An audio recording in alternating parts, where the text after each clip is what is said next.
Tonight's show is brought to you by the Council for Yukon First Nations and Northern Native Broadcasting Yukon. Hello and welcome to NADA, You're on the Yukon. I'm Rob Smith. Tonight on NADA, we present the final episode in our three-part series on the Yukon Native Land Claim. So far, we've looked at the rich history of the Yukon First Nations and how they got to the land claims table.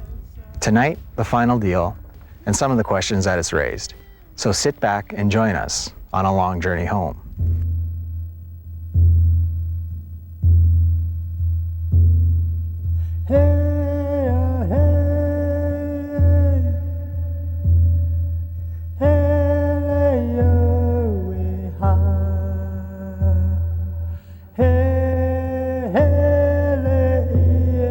Chief Jim Boss, visionary leader of the people who've made the southern Yukon their home for thousands of years. With the coming of the white man, he saw a whole way of life disappearing. Chief Jim Boss, the first to ask the government to compensate Yukon Indians for all that they'd lost. No white man give us this structure. But not the last. Flip through the pages of world history, you'll find a familiar theme over and over again. We're here to talk about our future. We are not here looking for a handout. We demand that the promise. A moment in time when oppressed people rise as one against their oppressor. We are no longer prepared to be tolerant of forked tongues. Determined to regain respect. When I have to go to Super Value and buy a hamburger, why can't they? Instead of walking out the door and pulling the trigger. I don't know what more you people want. We own the land. We were the first people that was here.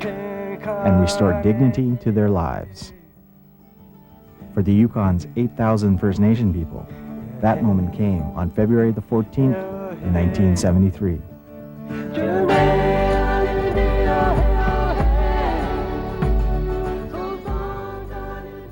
This is the story of all that came before that historic day, and all that came after.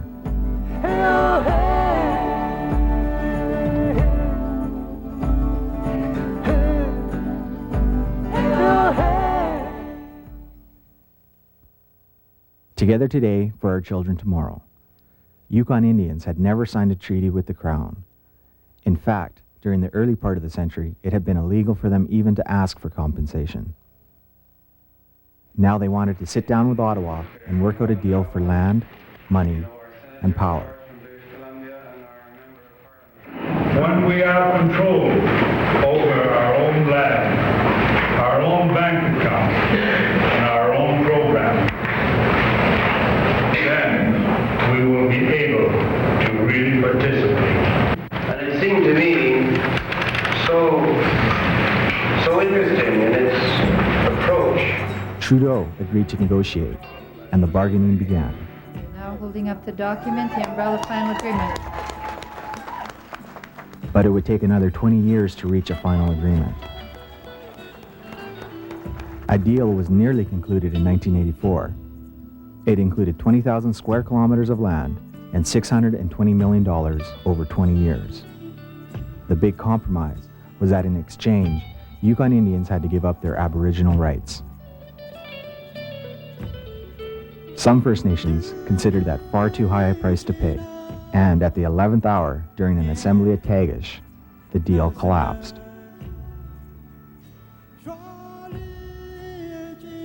What we are giving up is... For those like Yukon First Nations negotiator Dave Joe, who had put so much into the process, it was a big disappointment. When you've invested that much time, yes, of course, it's like going to school, and you come back, and basically the concepts that you come back with are the best at that point in time, but there's new concepts that have evolved, and so with respect to those new concepts, you fail, but with respect to the old concepts, they're good. For a while, the situation looked pretty grim. The federal government had cut funding for the Council of Yukon Indians. Dave Joe resigned, and the Champagne-Asiac band set off to pursue their own claim.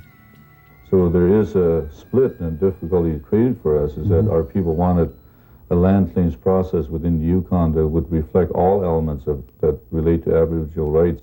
How far are you willing to go? Will you risk 13 years of negotiating if indeed you say you're working to the same end, and yet you're meeting separately and coming up with separate proposals? I don't think that's, Most of the bands wanted to pick up where the failed deal left off, but the 4 bands which stopped the deal in Tagish wanted to start from scratch. What we are doing is just carrying out the direction of the General Assembly. Like I say, there's very close similarity. It's just approaches, I guess, basically are different in how the issue should be addressed. The rift cannot be resolved between the two groups, then I think the CYI will change. I think the viewpoint we take as the CYI is that we know there's always inherent difficulty, but we'll deal with those concerns and difficulties and obstacles and problems as they arise. But it's important for us to continue to move ahead and to build and strengthen the rights of Yukon Indian people so that despite the division, Yukon Indians were confident the land claim process wasn't dead. They have never signed no treaties or anything with us, so I knew that they would have to deal with that, and they can't just walk away from it. Albert James first entered the political arena at the local level in the 70s. Although disappointed when the deal fell through, he knew it didn't mark the end. But he admits that picking up the pieces and carrying on wasn't easy. Looking back, James can see where they went wrong with the '84 deal. It was virtually very little involvement of the communities in negotiations.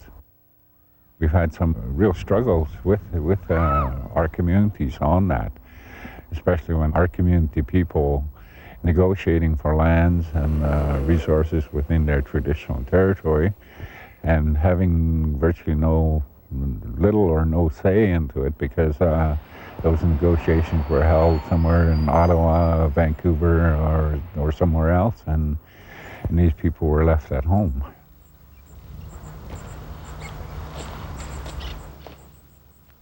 Rosemary Blair Smith was also involved with the Council for Yukon Indians in those days. She remembers it as a time of tremendous uncertainty. They had bought a house or got a mortgage on a house. They committed their lives to the process, thinking that it was a central-based process, when in fact it started evolving to a community-based process.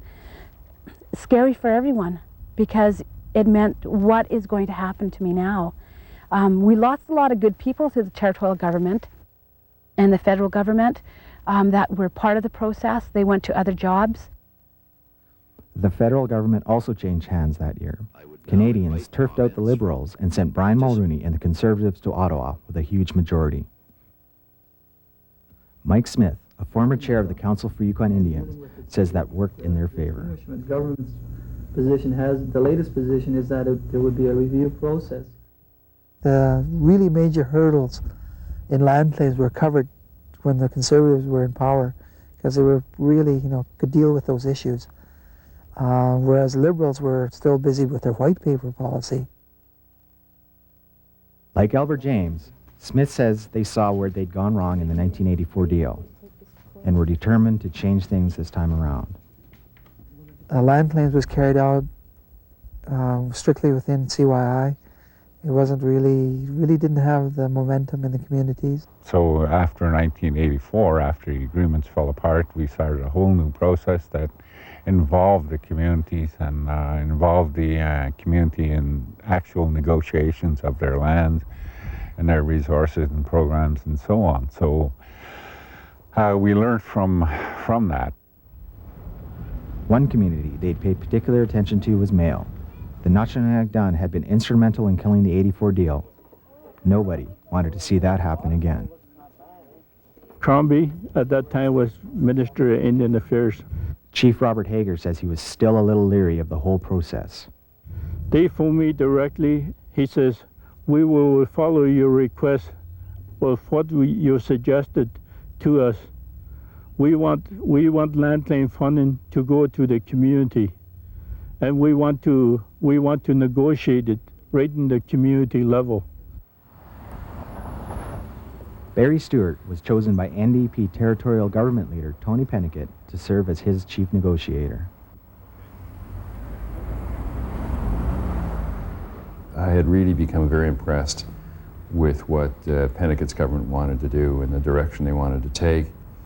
I spoke to a number of Aboriginal elders that I knew really well. I spoke to a number of people in the community that I knew really well. And I was satisfied that there was a willingness to try a new way.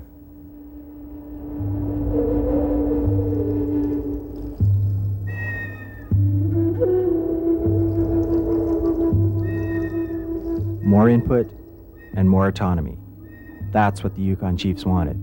They knew they'd be the ones who'd have to implement what was being negotiated.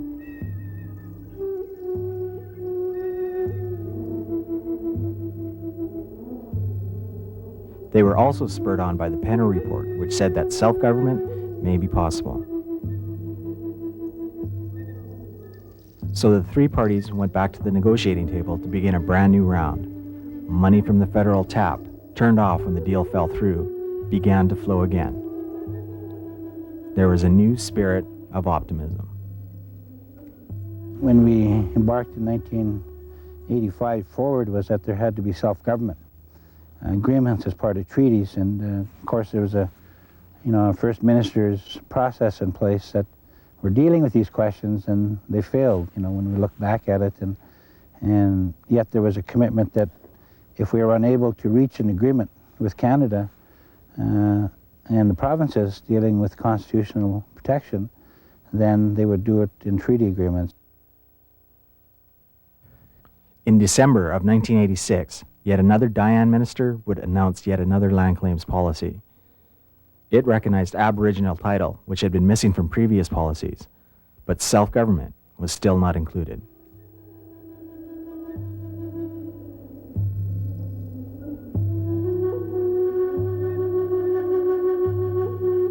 We tried to negotiate with all 14 First Nations. And that was a bit of a hassle, and it was big. So they decided on a new plan. They'd choose 4 bands to go first: the Champagne-Ajiak, the Teslin Tlingit, the Vuntut Gwich'in, and the Nacho-Nyagdun. You propose what you'd like is site specifics here, but you're willing to live with a 40-ish sized site specific? That's subject to existing usages and of the land. There's also the airstrip, and there's the road in here, which would have to be carved out. Okay. Any questions? Then caucus time again. Champagne-Ajiak Chief Paul Burkle. We still had a lot of caucus and involved a lot of the other First Nations. They were all part of it all the time. And the agreements were always brought in the General Assemblies and passed that time. And we involved the people related to the very end. Then where we got to negotiate our own agreement is an agreement that was more specific to our own areas. And they made their pitch that they should move ahead and start laying the groundwork for the rest of our people to follow.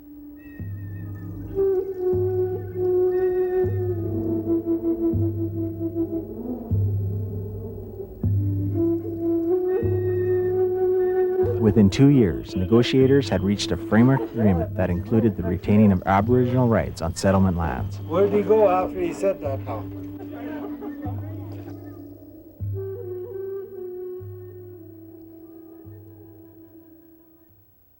You're saying, we're going to give them all this stuff, you're going to swallow it, you're going to live with it for the next 1,000 years, and we hope you're happy. But despite the progress at the table, there was still lots of resistance to the deal from the non-native community. If the white population in the Yukon, which outnumbers the native population, didn't agree with land claims whatsoever and wanted everything equal across the board. Person wants land, they buy it, they want to hunt, they get a tag, and everybody be treated the same. Because I feel as a Yukoner, I'm becoming a second-class citizen in the Yukon. Now, when we're sitting at the table just about ready to finish, now you come in and start complaining. I hate to talk like this to people. I came out in the public one time saying, we're not bothering no white people. Wherever the homes are, whatever land they took, is theirs. We're bothering the government. They were worried Native people would gain too much power on boards and committees. there is also continuous disagreement with the concept of Aboriginal rights. Somebody says, I've got 16,000 square miles of land, and on that, you have no say. I have absolute say. But on the rest of the land, I have the majority say. We're not sitting around this table. It's always been governed by the non-native sector. The Indian has never been a winner in the past. What makes you think they're going to take over the whole Yukon now? At the beginning of the 1980s, CYI represented 12 bands. The Ta'an would become the 13th. Although not recognized by Indian Affairs, the Ta'an were able to negotiate their own claim on the basis of Aboriginal rights. We know who we are. We know who our people are. Throughout this decade, Yukon First Nations pressed ahead in their struggle for independence from the Department of Indian Affairs.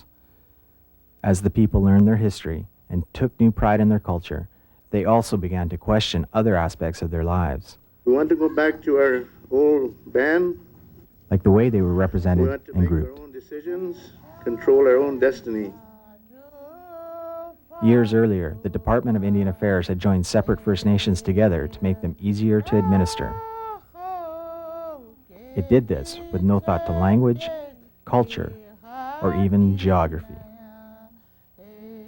The people of the White River First Nation are a case in point. They were joined with the Southern Shoshone of Burwash Landy, 200 miles away on the shores of Kluane Lake. We never had a sense of belonging to the lake. Annie Enoch had her signature, and she could only do an X. So the amalgamation was illegal. At a stroke of this here, of DIA, we lost our band. Dawson Band does not support the continuous splitting of bands. However, if it is truly imperative that these two bands must split, then it is the Dawson Indian Band's position that the land allocation, financial compensation, or any other finances are to be taken from the Burwash Band.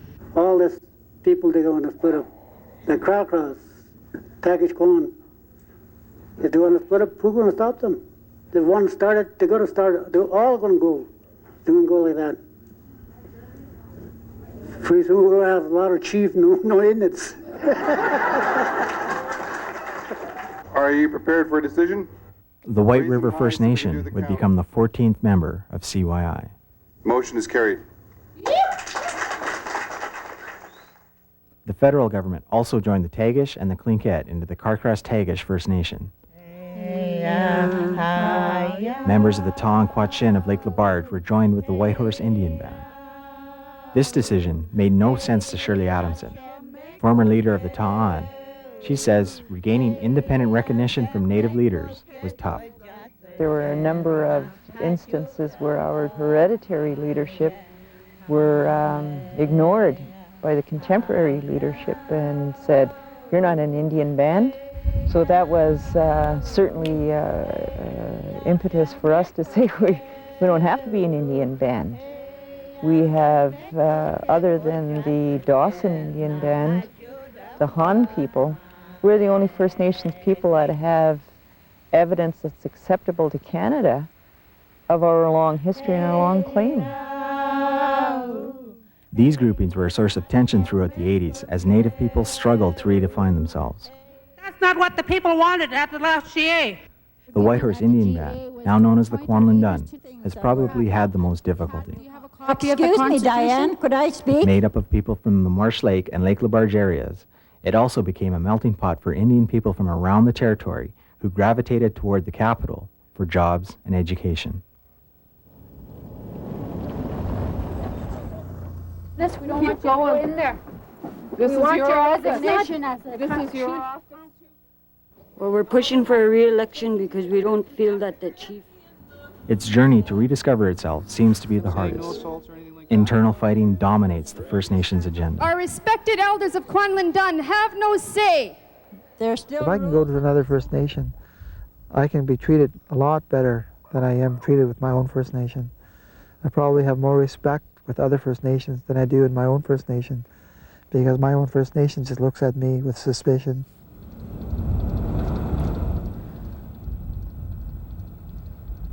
Several times, the Kwanglen Dun has severed its ties from the central organization. While bands like the Kwanglen Dun were splitting, the Kaskas of Watson Lake and Ross River went in the opposite direction. They formed a tribal council based on their language groupings, which also included Kaska from northern BC. They too would eventually leave the council for Yukon Indians.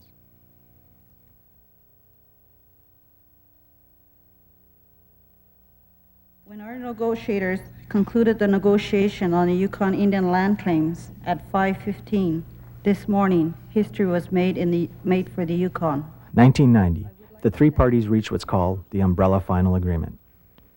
It had taken 17 years, millions of dollars, and countless hours of hard work. The agreement includes 41,000 square kilometers of land. That's twice as much as the 84 deal. As for money, this agreement includes $240 million in 1990 dollars. That's considerably less than the $620 million Yukon Indians would have received in 1984. The main difference between 83 and now is that there was really substantive changes in many ways. One is the recognition of First Nations. Two is the whole idea of self-government. It involves the recognition of our rights to harvest, fish and gather and throughout this land as we've done in the past. First Nations be part of development. We're part of the decisions that would review and assess and approve developments dealing with environmental or socioeconomic impacts. So we got the tools, basically, to see what we can do with. We have self-government powers dealing with our lands and governing our citizens, and we'll no longer have the Department of Indian Affairs and the application of the Indian Act applying to our people. However, constitutional protection of self-government is not in the deal.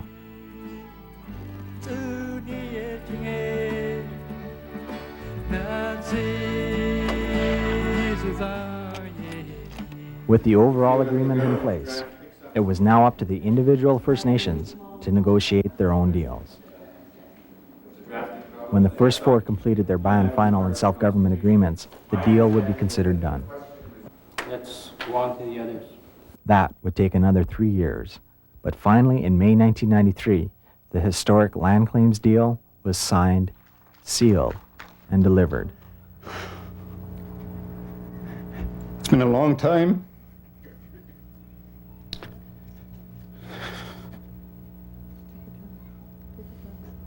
I remember when Elijah first hired me, which was in 1975. And I remember starting in a little room over there. Hello, self-government. Goodbye, Indian Affairs. It was a happy day for Yukon First Nations. After 20 years of talking, they had finally reached a deal. It was also an emotional day, perhaps because the whole process had demanded huge personal sacrifices. I want that understood. I don't like this talking of who is here first. Just a month ago, and I became a grandmother, first time, and looking at my grandchild, and it just brings me right back to when my children were that age. There's a lot of frustration here, but in the end, it pulled us all back together. Where I missed out on was to be able to spend good majority of their early life being 100% their mother. About nations. We talk about sharing. When I started back in 1969, my son was only 9 months old, and I've been at work ever since. Your relationships had to be absolutely solid or they would not survive, and many of us fell through the cracks where our relationship in terms of husband and wife did not survive. I know, talking with my daughter, Jolene,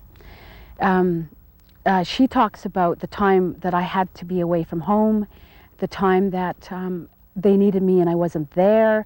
I mean, I know that I wasn't alone in that no matter how much you think you have someone caring for your children, they need their parents. The story that I heard when I first started land claims is that Much earlier, a lot of the Aboriginal people had gone over to Alaska to ask the Alaskan Aboriginal people about what their experience was in land claims, since the Aboriginal people in the Yukon were about to go into it. And one of the things that one of the Alaskan negotiators asked the Aboriginal leaders in the Yukon were, how many of you were married? Most of them put up their hands, and he said, not many of you will be married when the process is over.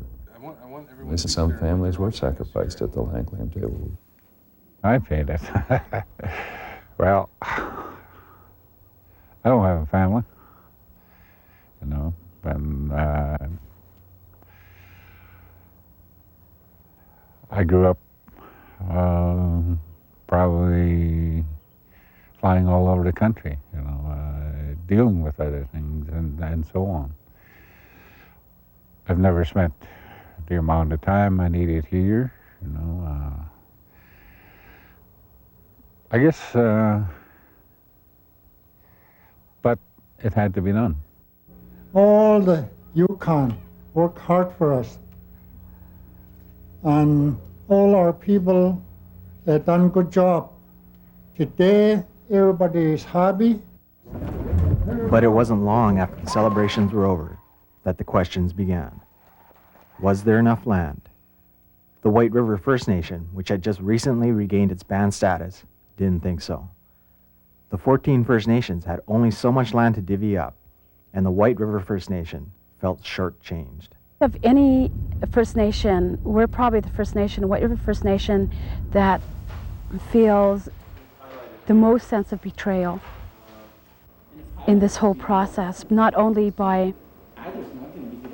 the government, but by other First Nations in the Yukon.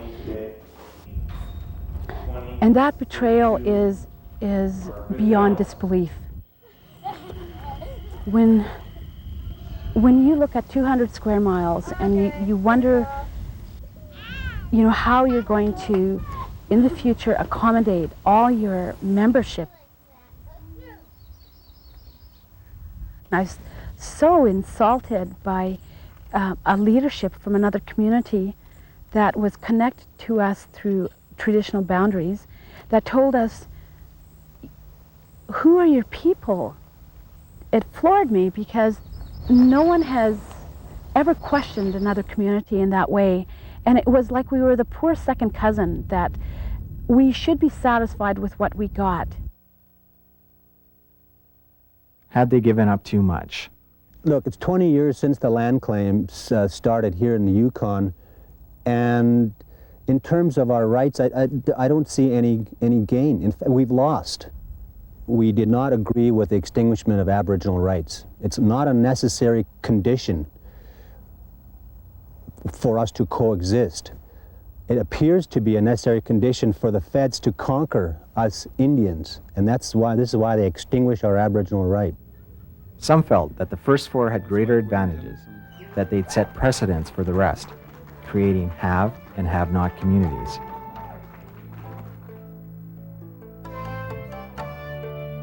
Some First Nation members called the deal a sellout.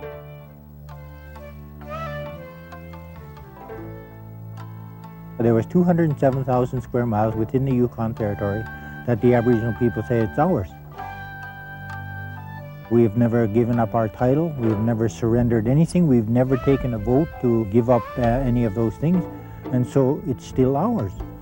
And we went all the way along assuming that we had that. Then the government said, well, we can't look at that, so we want to look at a little piece of land. We're saying, well, how did you come up with 16,000 square miles, out of the 207? When did we give up the rest?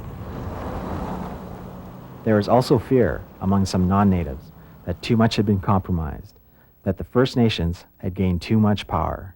My concern is that as the penny drops, you're going to see serious racial tensions. I think it's a workable deal. It could have been better. I think our own goodwill, our own honesty and our own integrity worked against us. I have never liked the idea that Canada could lay out some parameters by creating policy that set a ceiling on the amount of land that we would retain, that set a ceiling on the financial compensation. I never liked that. That's not negotiations. It's all this land that is continually being alienated from Yukon Indians. Like, we only have a few claims that have been settled, but already the business community is acting like all the claims have been settled, and they've got a right to go out there and rip up the land and rip off the wealth. Mr. Tobin, Canada and Yukon as governments continue to issue third-party leases or interests. That's working against us today. Very dishonest, very underhanded. I think, you know, for us to go and get involved in saying, well, gaming may exist, I think we've got it. I think we should implement it. Our negotiators and our advisors did as much as they could for us. And of that, I'm very proud. I'm very grateful. They gave everything they had to protecting as much as they could for us. I'm satisfied that we have Aboriginal right and title intact. But that point is debatable. I think it's been whittled down quite a bit from what it was, because we now have, you know, those sections in the Constitution which speak to the land claims agreements as being the new treaties, and which limits our Aboriginal title to what we have in our agreements. But negotiator Dave Joe sees it differently. It's like this rock that I'm on here. On the balance of the land, all we give up is title to the land and the water. That's all. In terms of our rights to hunt, fish, trap, the rights to tax, etc., they are still there, subject to the terms of what we had agreed to. With respect to the title on the land that we get to keep, for example, this rock here, in that respect, our title to the land and water is still intact.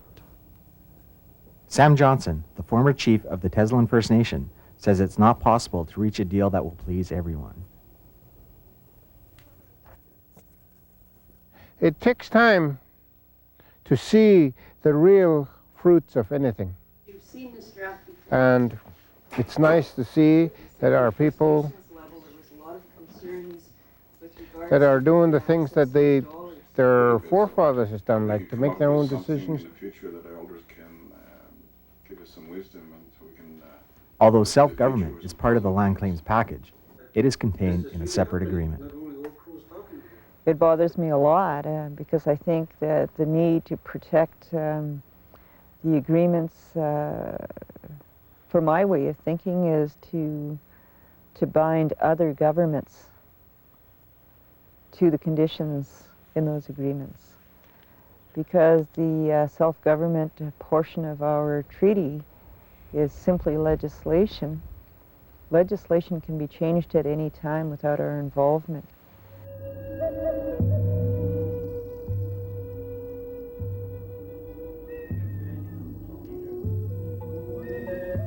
For Champagne Asiac Chief Paul Burkle, the whole process has been worth it. Well, my turning point in terms of getting involved in Native politics was I worked for a company for 15 years, and basically what was brought to me was that because I was an Indian person or an Aboriginal person, that I couldn't advance in the company. Now one of the most respected First Nations businessmen in the territory, Burkle hopes to encourage others to travel the entrepreneur's trail. He knows that may mean more of his people will leave the community, but he says the long-term benefits will be worth it. And it does break them apart, but they gain more experience in it, and probably in a long-term manner, they may just say, oh, I had enough of being a business, maybe I want to be a chief for a while. Running a business is probably the best training ground that anybody could have. I don't see that as a threat. In fact, I see it as people gaining more experience somewhere else and that we could probably use in the future. Teslin is another of the first 4 communities to have a deal in place. Now it's busy trying to put it into practice. Not an easy task. Eric Morris is the deputy chief of the Teslin Tlinkits. The people that have seen the land claims development come from where it was those many years ago to where it's at today, and it's scary for the younger people that are just coming into a time when you know we are a self-governing nation. Just because we have a settlement, it doesn't mean like we get fancy curtains and we get nice houses. It's not like that at all. I think it's all part of an evolution process that we have to go through. In order for us to assume responsibility for education, we're having people that are in teacher education programs. Healing of the individuals is the first step to community wellness. In order for us to move ahead as a nation, we have to move ahead as healthy Tlingit citizens. The Teslin First Nation has also returned to its traditional form of government, the clan system. Sam Johnson is one of the clan leaders. Our chief is appointed by the elders and the clan leaders. This wasn't just born yesterday. This has been around the Tlingit people for a long, long time.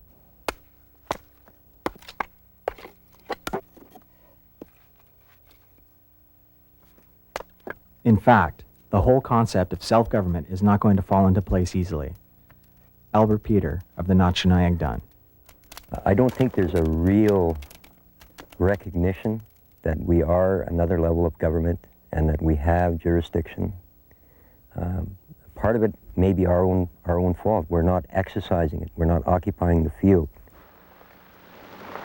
In terms of business, I think there's more recognition from the business community, more so than government.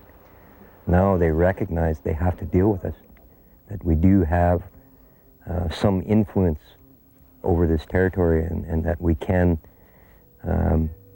create problems for them if they don't deal with us directly. Recognition of us as a government, as somebody. That has an influence, I think, on individual self-esteem. We're acknowledged as being a part of the community, as part of the country, not as being dependent where, you know, Indian Affairs is looking after you, Indian Affairs is building your house, Indian Affairs is doing this, doing that. We're doing it now.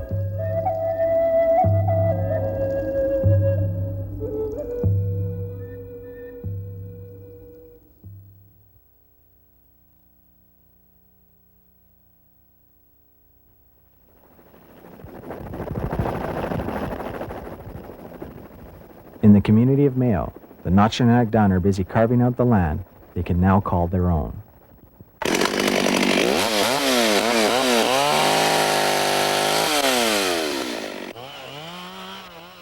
Now it's clear, the land that belongs to the Notchunayagdun and the land that does not.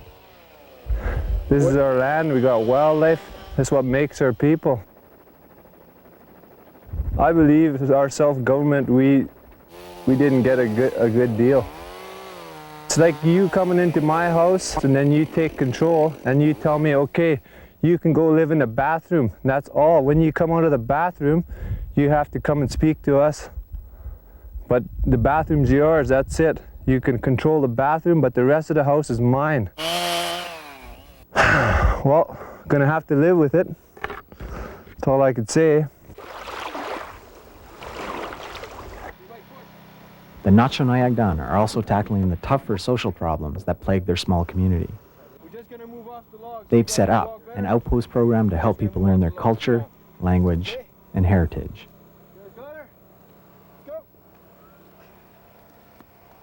Brian Harrington says the program has several aims. We started with basic construction, log building skills, timber inventory, looking after the forest, doing a forest management resource plan, water sampling, things tied to the environment, things tied directly to the land. In addition to that, they'll get counseling in terms of addictions and alcohol use. They'll learn about healthy lifestyles. Harrington says this is just the beginning.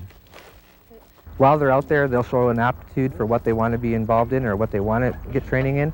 So if they want to be a wildlife management officer, they'll get training in that. If they want to work in forestry, they'll get training in that. We have compensation interest money we can use. We're always going to the government asking for programs that they couldn't give us. We're always asking for funding they couldn't give us to do specialized things. But now that we're under self-government, we could do those things. But as Chief Robert Hager explains, implementing the land claim is an uphill battle. I don't want to concentrate on people fighting over houses, people fighting over social assistance. That's past now. What people should do is get themselves together and make that system really working for them, and make so that there is no more social assistance. The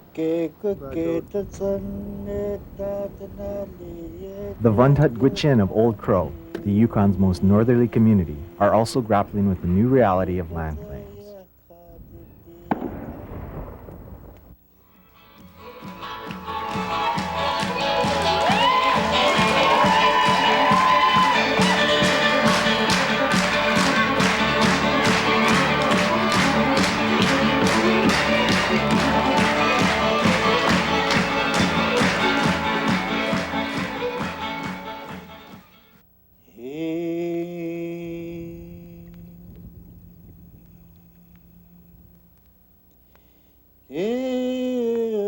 Everyone's interested in looking at them, trying to get the agreements recognized and overlooked by government. They're beginning to wonder whether their agreements mean anything in the light of a decision by the federal government. That decision has given an oil and gas company permission to reopen old gas wells on the wintering grounds of the Porcupine Caribou herd, a herd which has been the lifeblood of the Gwich'in for hundreds of years. It's kind of sad that we have to take them to court to make them live up to the agreements, And we have to have a say in what's going on with the caribou. We rely on it. People rely on it here. The people always was opposed to development. They don't know development in our land. I think this is one of the last places on earth where we protect the way we live and what live on the land.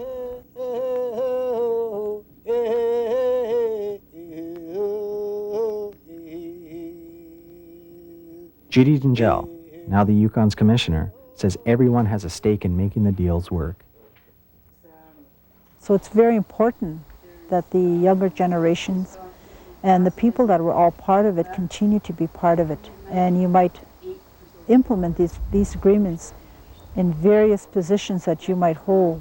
You don't have to be with your own local government. You could be with various governments. Look at myself right now. I'm working as the commissioner of the Yukon, which is probably, has some parts of the implementation of these agreements, because this agreement affects all people. You got to remember there was 3 parties to this agreement, and it was not only for the Yukon First Nation, it was also for the non-First Nations of this territory.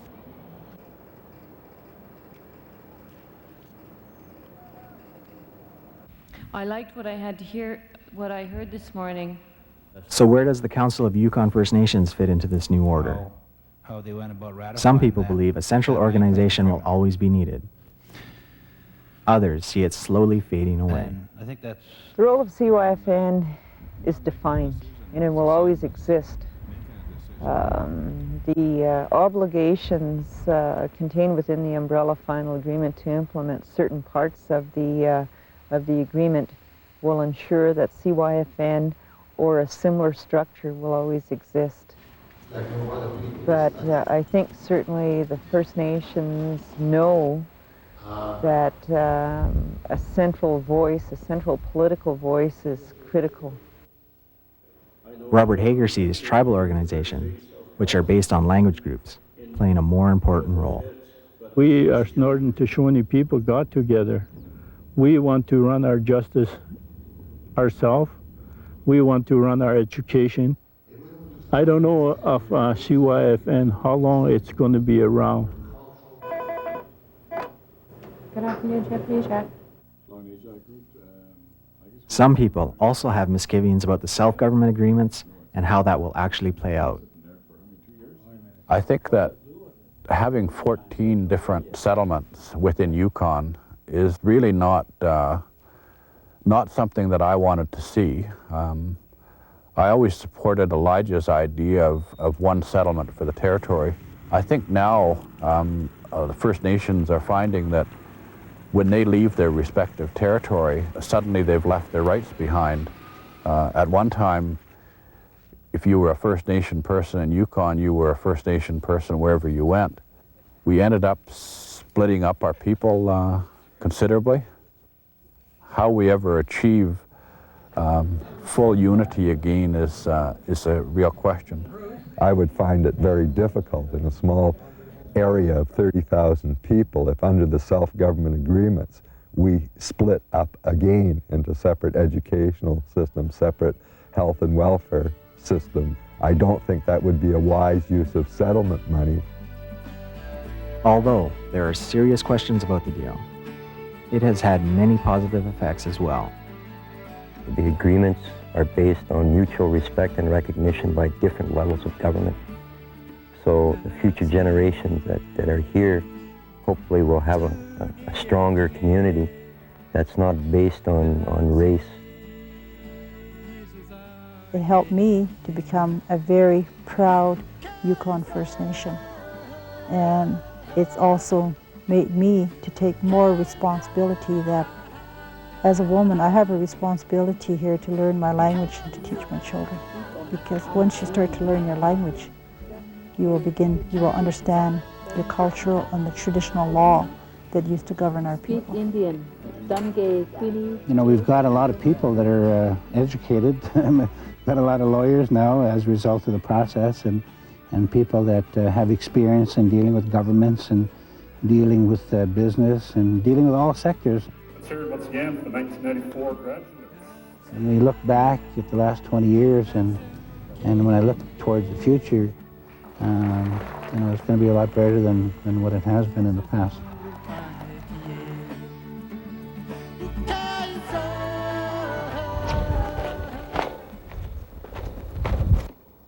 Darren Lease is a young Indian lawyer, following in the footsteps of those who came before him, like Mike Smith and Dave Joe. The criticism of our final agreements is that the economic provisions don't go far enough. They don't guarantee. They set out processes for planning of economic development. I think what we have to look at is Yukon First Nations will be owners of 16,000 square miles. They'll have a significant amount of capital. And look at this country. It's beautiful. There's opportunities everywhere, tourism opportunities, mining opportunities. If the next century will be the century for Yukon First Nations, we can do whatever we want. The future is very, very bright for us. Former land claims negotiator and Yukon government cabinet minister Willard Phelps is not as optimistic as Lease. He doesn't hold out much hope for his own community of Carcross. There's all kinds of fighting amongst band members and families and cross-racial lines, but you have a situation as where's the jobs? Where are the jobs ever going to be there? Drug abuse, child abuse, all kinds of horrible things happen there, and it's going to, that's exacerbated if there's no work, if there's no future. What is the future economically in Carcross? Very big question. There may be a bit of mining, but most of the First Nations are against mining. Tourism, well, I'm afraid that the record of tourism is with rare exception, a fairly sorry one when it comes to Indian people. First of all, the wages are too low, and very few Indian people will work in the tourist industry for the wages that are offered.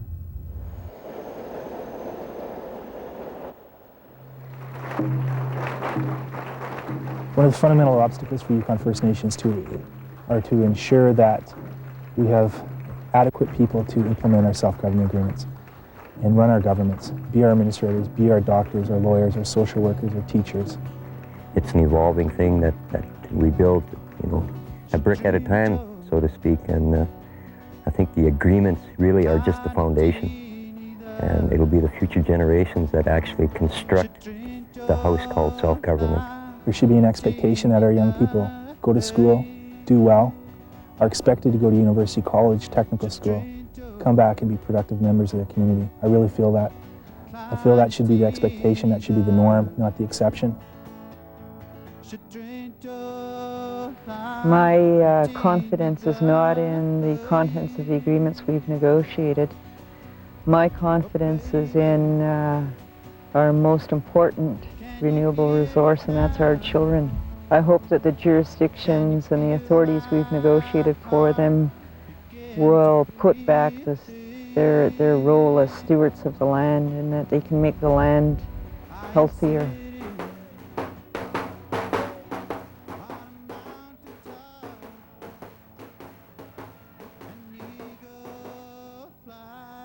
I'm glad it did take this long because we've had a chance to develop our people. However, some wonder if society's attitudes towards natives and their rights has changed at all.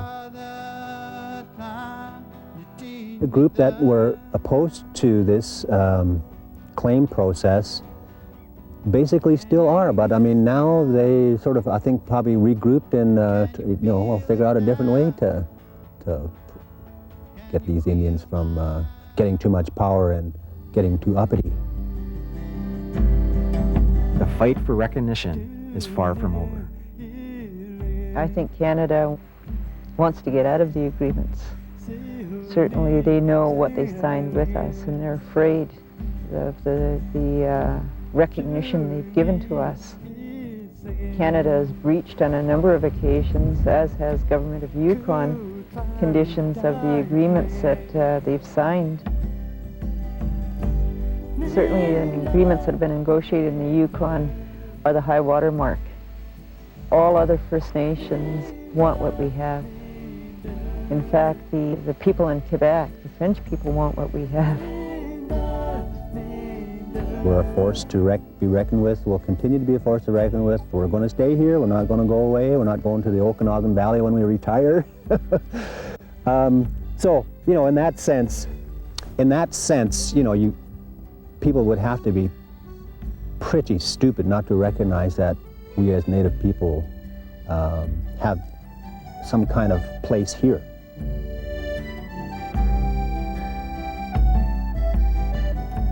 The Yukon land claim may be a high water mark, but reaching that mark took a great deal of energy and commitment.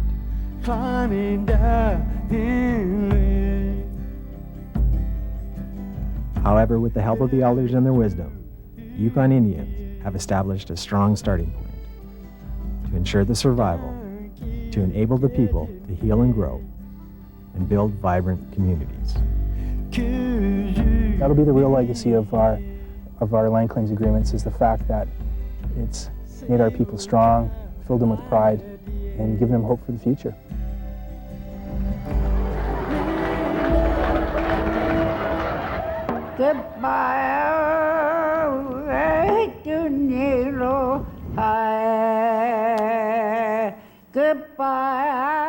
The first 4 negotiators have all passed on now, but their hard work and sacrifice and vision will always be remembered. Now that we're finally starting to see the fruit of what they've pushed for. I figured that it had to be done. We had the freedom before the white man came here. I don't think he even saw himself as a great leader. We got to try and fight for our rights. His vision about his life was just that he would help, and he owed it to himself and to his family and to his people just to help. Elijah Smith was a wonderful man. He was a gentleman. He was also very wise. He was kind. He had vision. I would have trusted Elijah completely. If it's that important to Yukon Indian people, they should be involved directly. Harry had a quiet way. He talked to people and joked around with them. At the same time, he always sort of pushed the rights issues. That's why we still miss him to this day. He influenced history and the way we do business with the Yukon forever. Too swift each moment's flight. Too soon, today's yesterday. From sprouting youth a thirsty fight, I fought and come a dusty way. Johnny Johns, for a whole bunch of reasons, is probably the most remarkable person I've ever met in my life. He had a vision that sort of spanned the early part of the century in the Yukon, and had a vision going forward. Our younger people is what I'm worried about. They need to do something. There's nothing for them much to do. Years ago, I had the good fortune of meeting Joe Jacko was a great leader of the non-status people. I think he was a great person. He certainly shared everything he had, really. He was that kind of a person.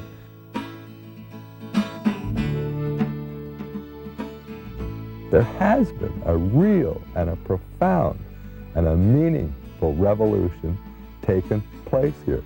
And the final step has to deal with First Nations having the ability to regain their languages, to regain some of their cultural values, and the development of a healing process where Indian people can start living together again.